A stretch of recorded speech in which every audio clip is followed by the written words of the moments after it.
ಎಂತ ಕೆಲ್ಸ ಆಗೋಯ್ತು. ನಾನ್ ಕಾಲ್ ಜಾರಿ ಅವ್ರಿಗೆ ಭೂಮಿ ಬೇಕು ಬೇಕು ಅಂತ ನನ್ಗೇನಾದ್ರು ಇಲ್ಲ, ಹಾಗೆ ಆಗಿರೋದಕ್ಕೆ ಚಾನ್ಸೇ ಇಲ್ಲ. ನಮ್ ಸಾಹೇಬ್ರಿಗೆ ನನ್ ಮೇಲೆ ಯಾವ್ದೇ ರೀತಿ ಪ್ರೀತಿ ಇಲ್ಲ. ನಾವಿಬ್ರು ಒಪ್ಪಂದದ ಮದ್ವೆ ಆದಾಗ ಅವ್ರು ಹೇಗಿದ್ರು ಈಗ್ಲೂ ಹಾಗೆ ಇದಾರೆ. ಭೂಮಿ ವಿಷಯದಲ್ಲಿ ನಾನ್ ಬದಲಾಗಿದ್ದೀನಿ, ಆದ್ರೆ ನನ್ ವಿಚಾರದಲ್ಲಿ ಭೂಮಿ ಯಾವ್ದೇ ತರ ಬದಲಾಗಿಲ್ಲ. ಈ ನನ್ ಭ್ರಮೆಯಿಂದ ನಾನ್ ಬಲಿಯಾಗಬಾರ್ದು. ಇನ್ ಮುಂದೆ ಯಾವ್ದೇ ರೀತಿ ಭರವಸೆ ಇಟ್ಕೋಬೇಡ ಭೂಮಿ ಅವ್ರ ಮೇಲೆ. ಈ ಊರಿಂದ ಹೋದ್ಮೇಲೆ ನಾನೆಲ್ಲೋ ಅವರೆಲ್ಲೋ. ಅವಳೆಲ್ಲ ನಾನಲ್ಲ.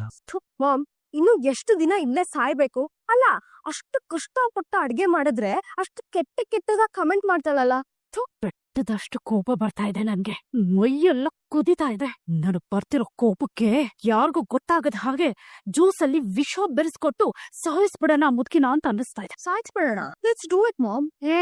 ಏನೇ ನೀನು, ನಾನೇನೋ ಮಾತಿನ ವರ್ಷಕ್ ಹಾಗಂದ್ರೆ ಅದನ್ನೇ ಸೀರಿಯಸ್ ಆಗಿ ತಗೋತಿದ್ಯಲ್ಲ. ಬಿಟ್ರೆ ಸಾಯಿಸೇ ಬಿಡ್ತೀಯನೋ? ಅಷ್ಟು ಕೋಪ ಇದೆ ನಂಗೆ ಅವಳ ಮೇಲೆ. Cool down baby. ನಾಳೆ ಆ ಭೂಮಿನ ಸಾಯಿಸೋದಕ್ಕೆ ಸ್ಕೆಚ್ ಹಾಕಿದೀನಿ. ನಮ್ ಫೋಕಸ್ ಎಲ್ಲ ಅದ್ರ ಮೇಲೆ ಇರ್ಬೇಕು. ಈಗ ನಮ್ ಟಾರ್ಗೆಟ್ ಆ ಮುದ್ಕಿ ಅಲ್ಲ, ಟೀ ಅಂಗಡಿ. ಏನೋ ಅಮ್ಮ ಮಗಳು ಮನೆ ಹೊರಗಡೆ ನಿಂತ್ಕೊಂಡು ಯಾರಿಗೋ ಸ್ಕೆಚ್ ಆಗ್ತಾ ಇದ್ದೀರಾ?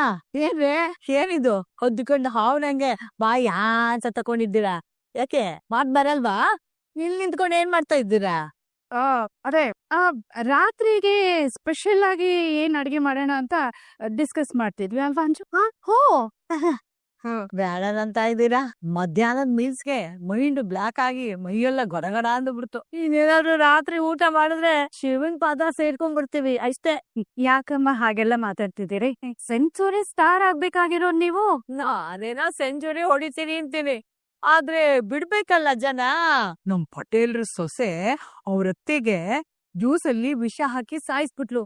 ಹಂಗೆ ಯಾರಾದ್ರೂ ನನ್ಗೆ ಜ್ಯೂಸ್ ಕೊಟ್ಬಿಟ್ರೆ ಈಗ ಯಾರು ನಂಬೋ ಹಾಗಿಲ್ಲ ಅಲ್ವಾ ಶಾರದಾ? ನಮ್ಮೂಷರಲ್ಲಿ ನಾವಿರ್ಬೇಕು. ಏನಂತೀರಾ? ಕರೆಕ್ಟ್ ಅಮ್ಮ. ಶಾರದಾ ಬಾ, ಯಾಕೋ ಗಾಳಿ ಬಿಸಿ ಆಗ್ತಾ ಇದೆ, ಹೋಗೋಣ ಬಾ. ಏನ್ ಮಾಮ್, ಈ ಮುದುಕಿ ಏನಾದ್ರೂ ಮೈಂಡ್ ರೀಡಿಂಗ್ ಮಾಡುತ್ತಾ? ನಾವ್ ಅನ್ಕೊಂಡಿದ್ದೆಲ್ಲ ಹಾಗೆ ಹೇಳ್ಬಿಡುತ್ತಲ್ಲ. ಅಯ್ಯೋ ಬಿಡೋದನ್ನ. ಬೇಬಿ ಲಿಸನ್, ಆ ಟೀ ಅಂಗಡಿ ಮೇಲೆ ಒಂದ್ ಕಣ್ಣಿಟ್ಟಿರೋ. ನಾಳೆ ಏನೋ ಬೀಳ್ಬೇಕು. ಭೂಮಿ, ಮಯೂರಿ ಹೋಗಿದ್ ಕೆಲ್ಸ ಏನಾಯ್ತು ಮಯೂರಿ? ನಾನು ಅರ್ಚಕರ ಹತ್ರ ಮಾತಾಡ್ದೆ. ಅವ್ರು ಹೇಳದ್ಮೇಲೆ ನಡ್ದೇ ನಡೆಯುತ್ತೆ. ತಕ್ಷಣಕ್ಕೆ ಪರಿಹಾರ ಮಾಡ್ಲೇಬೇಕು. ನಾನೇ ಮುಂದೆ ನಿಂತು ಪೂಜೆ ಮಾಡಿಸ್ತೀನಿ, ನೀವು ಬೆಳಿಗ್ಗೆನೆ ಬಂದ್ಬಿಡಿ ಅಂತ ಹೇಳಿದ್ರು.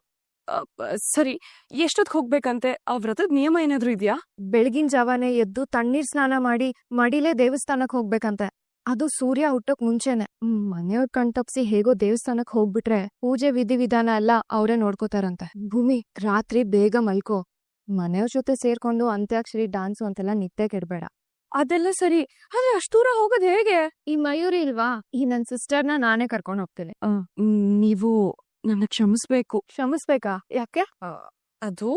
ಅದು ನೀವು ನಮ್ ಮನೆಗ್ ಬಂದ್ ಹೊಸದ್ರಲ್ಲಿ ನಮ್ ಸಾಹೇಬ್ರ ಜೊತೆ ತುಂಬಾ ಅನ್ಯೋನ್ಯವಾಗಿದ್ರಲ್ಲ, ಅದನ್ನ ನೋಡಿ ನಾನು ನೀವ್ ನಮ್ ಸಾಹೇಬ್ರನ್ನ ಪ್ರೀತಿಸ್ತಿದ್ದೀರೇನೋ ಅಂತ ತಪ್ಪು ತಿಳ್ಕೊಂಬಿಟ್ಟಿದ್ದೆ.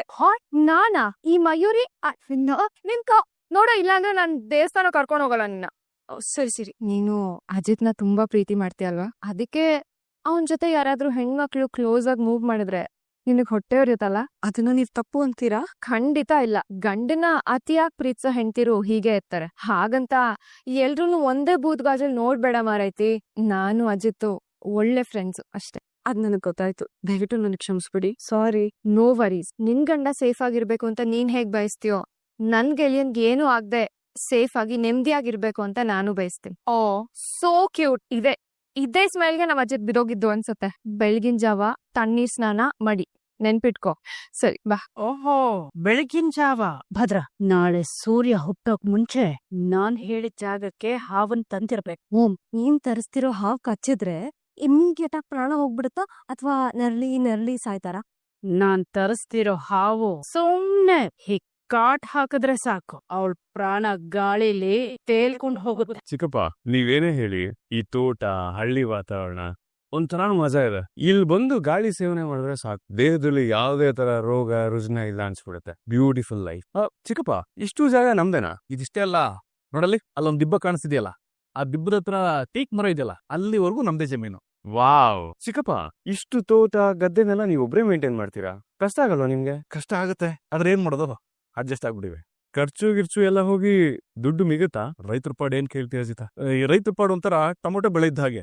ಒಂದ್ಸರಿ ರೇಟು ಗಗನ ಕೊಟ್ಟೋಗಿರುತ್ತೆ, ಇನ್ನೊಂದ್ಸರಿ ಎಲ್ಲ ತೆಗೆದು ರೋಡಲ್ಲೇ ಸೋರ್ಬಿಡ್ತೀವಿ, ಹಾಗಾಗ್ಬಿಡುತ್ತೆ. ಆದ್ರೆ ನನಗೆ ಒಂದು ವಿಚಾರ ಮಾತ್ರ ಗೊತ್ತಾಗ್ಲಿಲ್ಲ. ನಾವು ಶರ್ಟ್ ಕಾಕು ಬಟನ್ ಗುಂಡಿಯಿಂದ ಹಿಡಿದು ಸೂಜಿವರೆಗೂ ಒಂದು ರೇಟ್ ಫಿಕ್ಸ್ ಅಂತ ಇರುತ್ತೆ. ಆದ್ರೆ ರೈತರು ಬೆಳೆಯೋ ಬೆಳೆಗೆ ಮಾತ್ರ ಫಿಕ್ಸ್ಡ್ ರೇಟ್ ಅಂತ ಇಲ್ಲ. ಯಾಕಾಗಿ? ಇದೊಂಥರ $1 million ಕ್ವಶನ್ ಚಿಕ್ಕಪ್ಪ. ಇದನ್ನ ಯಾರ ಕೈಯಲ್ಲೂ ಆನ್ಸರ್ ಮಾಡೋದಕ್ಕೆ ಆಗದೇ ಇಲ್ಲ. ತಂದಾ ಇದು ನಮ್ದೇ ತೋಟದ ಎಳ್ನೀರು. ಕುಡಿದು ನೋಡು ಹೇಗಿದೆ ಅಂತ ಟೇಸ್ಟ್. ಆಮೇಲೆ ಸ್ಟ್ರಾ ಎಲ್ಲ ಇಲ್ಲಪ್ಪ. ನನ್ಗೂ ಅದನ್ನ ಯೂಸ್ ಮಾಡೋ ಅಭ್ಯಾಸ ಇಲ್ಲ ಚಿಕ್ಕಪ್ಪ. ಸರ್ ಹೇಗಿದೆ ಚಿಕ್ಕಪ್ಪ? ಇದು ಎಳ್ನೀರ ಅಥವಾ ಪಾನಕನ ಚಿಕ್ಕಪ್ಪ? ಇಷ್ಟು ಸ್ವೀಟ್ ಆಗಿದೆಯಲ್ಲ, ಸಕ್ಕದಾಗಿದೆ. ಆರಾಮ ಒಂದ್ 10 ಎಳ್ನೀರು ಹೊಟ್ಟೆಗೆ ಇಳಿಸ್ಬೋದು ನೋಡಿ. 10 ಇಲ್ದ್ರೆ 20 ಕುಡಿ. ಅಮೃತ ಚಿಕ್ಕಪ್ಪ, ನೆಕ್ಸ್ಟ್ ಲೆವೆಲ್. ನಮಸ್ಕಾರ ಸರ್. ಸತ್ಯಣ್ಣ ಬನ್ನಿ. ಇವರು ನಮ್ ಚಿಕ್ಕಪ್ಪ. ಇವರು ಸತ್ಯಣ್ಣ, ವೃತ್ತಿಪರ ಲಾಯರು, ನನ್ನ ಪ್ರಾಣ ಸ್ನೇಹಿತ. ನಮಸ್ಕಾರ. ಶಂಕ್ರು, ಇನ್ನೊಂದು ಎಳ್ನೀರು ತಾಂಬಾ. ಬೇಡ ನಾನು ಬರ್ತಾರೆ ಕುಡ್ಕೊಂಡ್ ಬಂದೆ. ಹೌದಾ? ಸರಿ, ನೀವು ಮಾತಾಡ್ತಾರೆ. ನೀರ್ ಕತ್ತಿದೀನಿ, ಆಫ್ ಮಾಡಿ ಬರ್ತೀನಿ. ಸರಿ. ಒಂದ್ ಮಾತು ಹೇಳಿಲ್ಲ. ಅದು ಅರ್ಜೆಂಟ್ ಬಾ ಅಂತ ಫೋನ್ ಮಾಡಿ ಹೇಳಿದೆ. ಸಮಸ್ಯೆ ಇತ್ತಾ? ಅದಲ್ದೆ ನಾನು ನಿಮ್ ಹಳ್ಳಿ ಮನೆಗೆ ಹೊರಟಿದ್ದೆ. ಆಮೇಲೆ ನಿಮ್ ಮೆಸೇಜ್ ನೋಡಿದೆ, ನೇರವಾಗಿ ತೋಟಕ್ಕೆ ಬನ್ನಿ ಸತ್ಯನ ಅಂತಿತ್ತು. ಅದಕ್ಕೆ ಇಲ್ಲಿ ಬಂದೆ. ಹೇಳಪ್ಪ. ಸತ್ಯಣ್ಣ, ಡೈರೆಕ್ಟ್ ಮ್ಯಾಟರ್ ಬರ್ತೀನಿ. ಈಗಿಂದೀಗ್ಲೇ ಭೂಮಿ ತವ್ರ ಮನೆಗೆ ಹೋಗ್ಬೇಕು. ಏನು ಹೇಳ್ತಿದ್ದೆ ನೀನು? ಭೂಮಿ ಇಲ್ಲೇ ಇದ್ದಾಳೆ, ಅವಳನ್ನ ತವ್ರ ಮನೆಗೆ ಕಳಿಸು ಅಂತ ಹೇಳ್ತಿದ್ದಿಲ್ಲ. ಹೇಗ್ ಸಾಧ್ಯ ಇದು? ಕಾಂಟ್ರಾಕ್ಟ್ ಅವಧಿ ಮುಗಿತಾ ಇದೆ ಸತ್ಯಣ್ಣ. ಇದನ್ನ ಮುಂದುವರ್ಸೋದಕ್ಕೆ ಭೂಮಿಗೆ ಇಷ್ಟ ಇಲ್ಲ. ಇಲ್ಲಿಂದ ಮನೆಗೆ ಹೋಗ್ತಿದ್ದ ಹಾಗೆ ಭೂಮಿ ಮನೆ ಬಿಟ್ಟು ಹೋಗ್ತಾಳೆ. ಅವಳನ್ನ ಮನೆಯಿಂದ ಕಳಿಸ್ಕೊಡೋಷ್ಟು ಧೈರ್ಯ ನನಗಿಲ್ಲ. ಅದ್ರ ಜೊತೆಗೆ ಅವಳ ಮನೆ ಬಿಟ್ಟು ಹೋದ್ಮೇಲೆ ಯಾಕೆ ಮನೆ ಬಿಟ್ಟು ಹೋದ್ಲು ಅಂತ ಮನೆಯವ್ರು ಕೇಳೋ ಪ್ರಶ್ನೆಗೆ ನನ್ನ ಹತ್ರ ಉತ್ತರ ಇಲ್ಲ.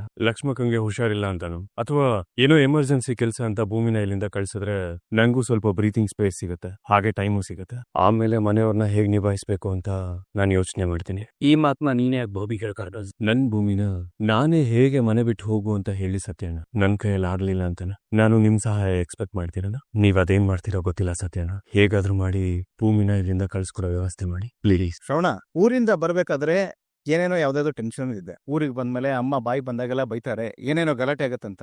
ಆದ್ರೆ ಲಕಿಲಿ ಇಲ್ಲಿ ಬಂದ್ಮೇಲೆ ಆಗಿದ್ದೆ ಬೇರೆ. ನನಗೆ ಆಶ್ಚರ್ಯ ಆಗ್ಬಿಟ್ಟಿದೆ. ಹೌದು ರೀ, ನೀವ್ ಹೇಳೋದ್ ಕರೆಕ್ಟು. ತುಂಬಾ ವರ್ಷದ ನಂತರ ಈ ಮನೇಲಿ ಒಂಥರ ನೆಮ್ಮದಿ ಸಿಗ್ತಾ ಇದೆ. ಈ ಖುಷಿ ಹೀಗಿರೋವಾಗ್ಲೇ ನಾವ್ ಮೊದ್ಲು ಇಲ್ಲಿಂದ ಜಾಗ ಖಾಲಿ ಮಾಡ್ಬೇಕು. ಅಯ್ಯೋ, ಯಾಕೆಲ್ರು ಆಗ್ ನೋಡ್ತಾ ಇದೀರಾ? ನೋಡಿ, ಸಂಬಂಧಗಳು ಚೆನ್ನಾಗಿದ್ದಾಗ್ಲೇ ನಾವು ದೂರ ಆಗ್ಬಿಡ್ಬೇಕು. ಆಗ ಈ ಪ್ರೀತಿ ವಿಶ್ವಾಸ ಎಲ್ಲ ಉಳ್ಕೊಳುತ್ತೆ ಅನ್ನೋದು ನನ್ನ ಅನುಭವದ ಮಾತು. You're absolutely correct, Mava.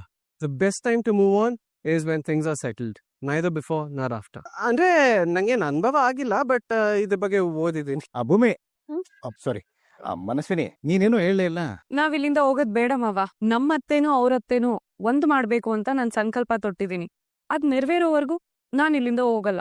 Ramanavami ತನಕ ನೀನ್ ಟೈಮ್ ತಗೊಂಡಿದ್ದು, ಈಗೇನು ಅತ್ತೆ ಸೊಸೆ ಒಂದಾಗ್ಬಿಟ್ರಾ?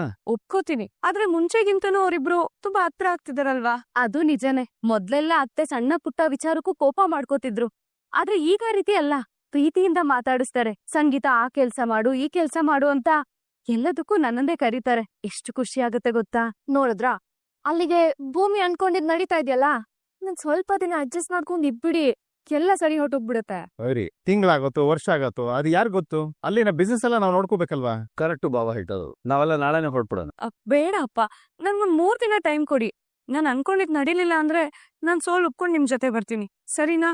ಲಾಸ್ಟ್ ಟೈಮ್ ಕೂಡ ನೀನ್ ಇದೇ ಡೈಲಾಗ್ ಹೇಳಿದ್ದೆ. ಅಯ್ಯೋ, ಇದ್ ಒಂದ್ ಅವಕಾಶ ಕೊಡಿ ಹೋಗ್ಲಿ. ನನಗಂತೂ ಭೂಮಿ ಮೇಲೆ ಫುಲ್ ಕಾನ್ಫಿಡೆನ್ಸ್ ಇದೆಯಪ್ಪ. ದೇವೇನಿ, ನಿನ್ನ ಅಭಿಪ್ರಾಯ ಏನು? ಭೂಮಿ ಒಂದು ಒಳ್ಳೆ ಕೆಲ್ಸ ಕೈ ಹಾಕಿದಾಳೆ. ನಾವೆಲ್ಲರೂ ಅವಳಿಗೆ ಸಹಾಯ ಮಾಡ್ಬೇಕು ಅಂತ ಅನ್ಸುತ್ತೆ. ಸಂಗೀತ ಮತ್ತೆ ಅವರತ್ತೆ ಒಂದಾದ್ರೆ ಅದಕ್ಕಿಂತ ಸಂತೋಷ ನಮ್ಮೆಲ್ರಿಗೂ ಬೇರೆ ಏನಿದೆ? ಎಕ್ಸಾಕ್ಟ್ಲಿ ಮಾಮ್, ನನ್ನ ಒಪಿನಿಯನ್ ಇದೆ. ಪೇಟೆ, ಎಕ್ಸ್ಕ್ಯೂಸ್ ಮೀ. ಅಜ್ಜಿ ಕೂಗಿದ್ರೆ ನಾರ್ಮಲ್ ಆಗಿರ್ತೀಯಾ? ನಾನ್ ಕೂಗಿದ ತಕ್ಷಣ ನಿಂಗೆ ಕೋಪನಾ? ಅಲ್ವೇ, ಮಾತ್ಗೂ ಅಜ್ಜಿ ನಿನ್ನ ಇನ್ಸಲ್ಟ್ ಮಾಡ್ತಾನೆ ಇರ್ತಾರೆ, ಆದ್ರೂ ನಿಂಗೆ ಇಲ್ಲೇ ಉಳ್ಕೊಳ್ಳೋ ಎಕ್ಸೈಟ್ಮೆಂಟಾ? ನನ್ ಕಷ್ಟಕ್ಕಿಂತ ಭೂಮಿ ಆಶಯ ದೊಡ್ಡದು ಅಲ್ವಾ? ಏನು ಆಶಯ? ಪರವಾಗಿಲ್ವೇ, ನಮ್ಮ ಮಂಜು ಕನ್ನಡದಲ್ಲಿ ಸಿಕ್ಕಾಪಟ್ಟೆ ಇಂಪ್ರೂವ್ ಆಗಿದ್ದಾಳೆ. ಏನಪ್ಪ ಮಾಡೋದೀಗ? ಅಜಿತ್ ತೋಟದಿಂದ ವಾಪಸ್ ಬರ್ಲಿ, ಅವನ ಅಭಿಪ್ರಾಯ ಏನು ಅಂತ ತಿಳ್ಕೊಂಡು ಆಮೇಲೆ ಒಂದ್ ನಿರ್ಧಾರಕ್ಕೆ ಬರೋಣ. ಪಾಪ ಇಲ್ಲಿ ಇದ್ದಷ್ಟು ದಿನ ಅವನಿಗೂ ತೊಂದ್ರೆನಲ್ವಾ? ಅಲ್ಲ ಕಣೋ ಶ್ರವಣ, ಅಜಿತ್ಗೆ ಏನ್ ತಾಪತ್ರಯ ಇದೆ? ಇಲ್ಲೇನ್ ಕಡಿಮೆ ಆಗಿದೆ ಅಂತ ಅರ್ಥ ಮಾಡ್ಕೋ ಅಕ್ಕ. ಈಗ ಅವ್ನ ಹೆಂಡತಿನ ಎಲ್ರ ಮುಂದೆನೂ ಹೆಂಡತಿ ಅಂತ ಹೇಳಕ್ ಆಗ್ತಿಲ್ಲ, ಹೆಂಡತಿ ಹತ್ರಕ್ಕೆ ಹೋಗಕ್ಕೂ ಆಗ್ತಿಲ್ಲ. ಅದಕ್ಕೆ ನನಗ್ ಪ್ರಾಬ್ಲಮ್ ಇಲ್ಲ. ಭೂಮಿನ ನನ್ನ ಹೆಂಡತಿ ಅಂತ ನಾನು ಹೇಳ್ಕೊಡೋಣ. ಅಜಿತ, ಏನೋ ಹೇಳ್ತಿದ್ದೆ ನೀನು? ಅದೇ ರಮಣ, ನಿಂಗವಜ್ಜಿನ ಮತ್ತೆ ಸಂಗೀತಮ್ಮನ್ನ ಭೂಮಿ ಒಂದು ಮಾಡೋ ಪ್ರಯತ್ನಕ್ಕೆ ನಾನು ಕೈ ಜೋಡಿಸ್ತೀನಿ ಅಂತ ಇವನ್ ಹೇಳ್ತಿದ್ದಾನೆ. ಸತ್ಯಣ್ಣ, ನೀವು ಹೆಂಡತಿ ಸಹಕಾರಕ್ಕೆ ಗಂಡ ನಿಲ್ತಿದ್ದಾನೆ, ನಾವಿಲ್ಲ ಅನ್ನಕ್ಕಾಗತ್ತಾ? ಹಾಗಾಗಿ ಈ ಆದರ್ಶ ದಂಪತಿಗಳಿಗೆ ನಾವು ಸಹಕಾರ ನೀಡಲೇಬೇಕು. ಏನಂತೀರಿ ಶ್ರವಣ್ ಸಾಹೇಬ್ರೆ? ಹೇಳೋದಕ್ಕೆ ಏನಿದೆ ಸತ್ಯ? ನನಗೇನು ತೊಂದ್ರೆ ಇಲ್ಲ ಅಂತ ಅಜಿತ ಹೇಳಿದ್ಮೇಲೆ ನಮಗೇನಿರುತ್ತೆ ತೊಂದ್ರೆ? ಮಾವ, ನಾನ್ ಹೇಳಿದ್ ಆಕ್ಚುಲಿ ಏನೂ ಇಲ್ಲ. ನೀನು ಒಪ್ಕೊಂಡಾಯ್ತು, ಅವರು ಅಸ್ತು ಅಂದಾಯ್ತು. ಇದಕ್ಕೆಲ್ಲ ಇನ್ನು ವಿವರಣೆ ಬೇಡ, ಮೀನಾವೇಶ ಬೇಡ. ಇಲ್ಲಿ ನಿಂತ್ಕೊಂಡ್ರೆ ಬಿಸಿಲು ಜಾಸ್ತಿ ಆಗುತ್ತೆ ತೋಟಕ್ಕೆ ಹೋಗೋಣ. ನೋಡ್ದ್ಯಾ ನಿನ್ ಗಂಡ ನಿನ್ನ ಯಾವತ್ತೂ ಬಿಟ್ಕೊಡಲ್ಲ. ಖುಷಿನಾ? ಹೆಂಡತಿ ಅಂತ ಹೇಳ್ಕೊಡಲ್ಲ ಅಂದ್ರಲ್ಲ ಸಾಹೇಬ್ರು, ಯಾವ ಅರ್ಥದಲ್ಲಿ ಹೇಳಿದ್ರು? ನನಗ್ ಸಪೋರ್ಟ್ ಮಾಡೋ ವಿಷಯಕ್ಕಲ್ಲ. ಬಿಡಿ ಸತ್ಯನ. ಅಲ್ಲ, ನಾನ್ ನಿಮ್ಮನ್ನ ಇಲ್ಲಿ ಕರ್ಸ್ಕೊಂಡಿದ್ ಯಾಕೆ ಹೇಳಿ? ಭೂಮಿ ಜೊತೆ ಮಾತಾಡಿ ಅವಳನ್ನ ಇಲ್ಲಿಂದ ಇಲ್ಲಿಗೆ ತವ್ರ ಮನೆ ಕಳ್ಸಿ ಅಂತಲ್ಲ. ಆದ್ರೆ ನೀವ್ ಮಾಡಿದ್ದೇನ್ ಹೇಳಿ? ನನ್ ಮಾತನ್ನ ತಿರ್ಚಿ ಭೂಮಿಗೆ ಸಪೋರ್ಟ್ ನಿಂತ್ಕೊಂಡ ಅಜಿತ್ ಅಂತ ಹೇಳ್ಬಿಟ್ಟು ಕತೆ ಕಟ್ಟಿ ಅವಳನ್ನ ಇಲ್ಲೇ ಉಳ್ಕೊಳ್ಳೋ ಹಾಗೆ ಮಾಡ್ಬಿಟ್ರಲ್ಲ. ನಿಜ ಹೇಳು, ನಿನಗೆ ನಿನ್ ಹೆಂಡತಿನ ಕಂಡ್ರೆ ಇಷ್ಟ ಇದೆಯೋ ಇಲ್ಲ? ಅವಳು ಏನಾದ್ರೂ ನಿನ್ನಿಂದ ಬಯಸಿದ್ರೆ ನೀನ್ ಅದಕ್ಕೆ ಸಹಕಾರಿಯಾಗಿ ನಿಲ್ತೀಯೋ ಇಲ್ಲೋ ಅಷ್ಟೇ. ಅಜಿತ, ಸಾಹಿತ್ಯ ಹೋದ್ಮೇಲೆ ನೀನ್ ಅನುಭವಿಸಿದ ವೇದನೆನ ನಾನು ಇದೇ ಕಣ್ಣಾರೆ ನೋಡಿ. ನನ್ನ ಗೆಳೆಯ ಇದರಿಂದ ಯಾವಾಗ ಹೊರಗಡೆ ಬರ್ತಾನೆ ಅಂತ ಬೇಡದಿರೋ ದೇವ್ರುಗಳೇ ಇಲ್ಲ. ಅಷ್ಟು ದೇವರಲ್ಲಿ ಪ್ರಾರ್ಥನೆ ಮಾಡ್ಕೊಡ್ತಾರೆ. ಅಷ್ಟೇ ಅಲ್ಲ ಕಣೋ, ಅಂಜನಾದ್ರಿ ಬೆಟ್ಟಕ್ಕೆ ಹೋಗಿ ನಿನ್ನ ಸಲುವಾಗಿ ನಾನು 11 ಸಾರಿ ಉರುಳು ಸೇವೆ ಮಾಡಿದೀನಿ. ಅದಾದ್ಮೇಲೆ ತಾನೆ ಭೂಮಿ ಅನ್ನೋ ದೇವತೆ ನಿನ್ನ ಜೀವನದಲ್ಲಿ ಪ್ರವೇಶ ಕೊಟ್ಟಿದ್ದು. ಮುಗ್ದೇ ಹೋಯ್ತು ಅಂತಿದ್ ನಿನ್ನ ಜೀವನದಲ್ಲಿ ಹೊಸ ಬೆಳಕಾಗಿ ಅವಳು ಪ್ರವೇಶ ಅಷ್ಟೇ ಅಲ್ಲ, ನಿನ್ನ ಬದುಕಿಗೆ ಭರವಸೆಗೆ ಹೊಸ ಅಧ್ಯಾಯನೇ ಬರ್ಬಿಟ್ಟು. ಅದ್ ನಿನ್ ಗೊತ್ತಿಲ್ವಾ? ಅಜಿತ, ನೀನೊಂದು ಪ್ರಶ್ನೆ ಕೇಳಿದ್ರು, ಸುತ್ತಿ ಬಳಸಿ ಹಳ್ಳ ಹಿಡಿಸ್ದೆ ನೇರವಾಗಿ ಉತ್ತರ ಕೊಡು. ಅಕಸ್ಮಾತ್ ಭೂಮಿ ನಿನ್ನ ಬಿಟ್ಟು ಹೋದ್ರೆ? ಸಾಹೇಬ್ರೆ, ಹಾಲ್ ತಗೊಳ್ಳಿ. ದೊಡ್ಡ ಸಾಹೇಬ್ರು ಹಾಲ್ ಕೊಡೋದಕ್ಕೆ ಹೇಳಿದ್ರು. ಅಷ್ಟೇ ಹೇಳಿದ್ರ? ಅವ್ಳ ಲುಕ್ ನೋಡಿದ್ರೆ ಗೊತ್ತಾಗಲ್ವಾ? ನಡಿ ಮೊದ್ಲು ಸತ್ಯನ, ನೀವು ಅವನ ಜೊತೆ ಸೇರ್ಕೊಂಡಿ ಇರಾ ತಗೊಂಡ್ ಹೋಗ್ತಿದ್ಯಲ್ಲ, ಇರಾ. ಯಾರ ಹಾನಿ ಅನ್ಸೀನಿ? ನೀವು ತುಂಬಾ ಚೆನ್ನಾಗಿ ಕಾಣಿಸ್ತೀವಿ ಮೇಡಮ್. ಸ್ಮೈಲ್ ಕೂಡ ತುಂಬಾ ಚೆನ್ನಾಗಿದೆ. ನಿಂದು ಅಷ್ಟೇ, ಸ್ಮೈಲ್ ತುಂಬಾ ಚೆನ್ನಾಗಿದೆ.